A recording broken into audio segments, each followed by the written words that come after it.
UP में एक इलाका है बदायूं, यहाँ से कुछ नौजवान बच्चे निकले थे सोना और चांदी हासिल करने के लिए।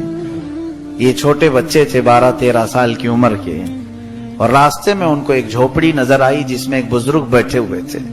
वो बुजुर्ग तस्बीह में मसरूफ थे, तो ये जितने लड़के थे उनके पास बैठ गए। उस बुजुर्ग ने कुछ अच्छी अच्छी बातें की, सब ने सुन लिया और उसके बाद खड़े हुए सोना चांदी लाने के लिए। किसी पहाड़ के पीछे सोना निकल रहा था तो ये निकालने के लिए जा रहे थे। उनमें से एक लड़का है शाह मोहम्मद बदायूनी, शाह मोहम्मद। इनके दिल में बात उस बुजुर्ग की अच्छी लगने लगी। दोस्तों से कहा तुम चले जाओ, मैं यहीं रहूंगा। दोस्तों ने बहुत समझाया, जिस मिशन पर निकले हो उस पर चलो, नहीं तो बड़ा नुकसान होगा। उस बच्चे ने कहा नहीं तुम जाओ। सब चले गए, और उसके बाद 2 दिन के बाद वो वापस आए तो सबके दामन में सोने और चांदी के टुकड़े थे। उनको जिस जमीन पर उन लोगों ने खोदा होगा या जहां से तलाश किया होगा उन्हें मिले। अब वो इसको ताना मारते हुए जाने लगे कि अब हम जाएंगे अपने शहर में, बड़े बड़े महल्लात बनाएंगे, ऐश से जिंदगी गुजारेंगे। तो इस बूढ़े के पीछे पड़ करके अपनी सब जिंदगी खराब कर लिया। तो शाह मोहम्मद बदायूनी, जिनकी उम्र 13 साल या 14 साल की रही होगी, दिल में कल्क हुआ और सोचते रहे कि हाँ शायद मैंने कुछ गलती की। यहाँ इस झोपड़ी में रह करके मैं इतने बड़े मिशन पर निकला था, छोड़ दिया। वो जो बुजुर्ग थे झोपड़ी में, वो कोई मामूली बुजुर्ग नहीं है। खड़े हो गए और निकले, कहा ए शाह मोहम्मद, मुझे इस्तिंजा की हाजत है, ढेला ले आओ। पानी की किल्लत थी सहरा में, तो वो गए। जा करके कहते हैं मैंने ढेला उठाया तो हाथ में आते ही सोना बना। मैंने फेंक दिया, फिर ढेला उठाया तो सोना बन गया।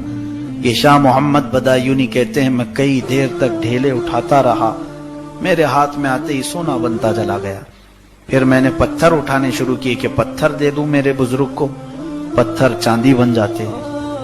बहुत देर गुजर गई तो उस बुजुर्ग का क़ज़ाए हाजत से फारिग होने के बाद आवाज आई। उन्होंने पुकारा, बेटा शाह मोहम्मद, क्या ढेला अभी तक नहीं मिला? बहुत देर हो गई। कहा कि हुजूर अजीब मामला है, जिस ढेलों को उठाऊं वो सोना बनता है या चांदी बनता है। बुजुर्ग ने फरमाया बेटा वही लेके आ जाते, इस्तिंजा कर लेता, मैं इस्तिंजा कर लेता। उन्होंने कहा कि हुजूर इतना मसला तो मुझे मालूम है, सोने और चांदी से इस्तिंजा जायज नहीं है। उस बुजुर्ग ने वहीं पर हाथ रखा सर पर, कहा बेटा जिस चीज से इस्तिंजा जायज नहीं उसकी तलब में तू उतनी दूर जा रहा था, उसकी तलब में जिससे इस्तिंजा भी नहीं होता, उसकी तलब में तू घर से निकला था कि अल्लाह तबारक व तआला तेरे लिए बहुत बड़े मकामात रखा है। फिर नजरों से नजरें मिली, दिल में बात ऐसी असर कर गई कि फिर जो मकामात तय करते चले गए। अल्लाह अल्लाह, ये शाह मोहम्मद बदायूनी कौन है? महबूब इलाही निजामुद्दीन औलिया है। और वो झोपड़ी में बैठने वाला फकीर कोई और नहीं, बाबा फरीदुद्दीन गंजे शकर। ये औलिया कामिलीन हैं जिन्होंने नजरों से औलिया बनाए, अख्ताब बनाए, अफराद बनाए, और इनका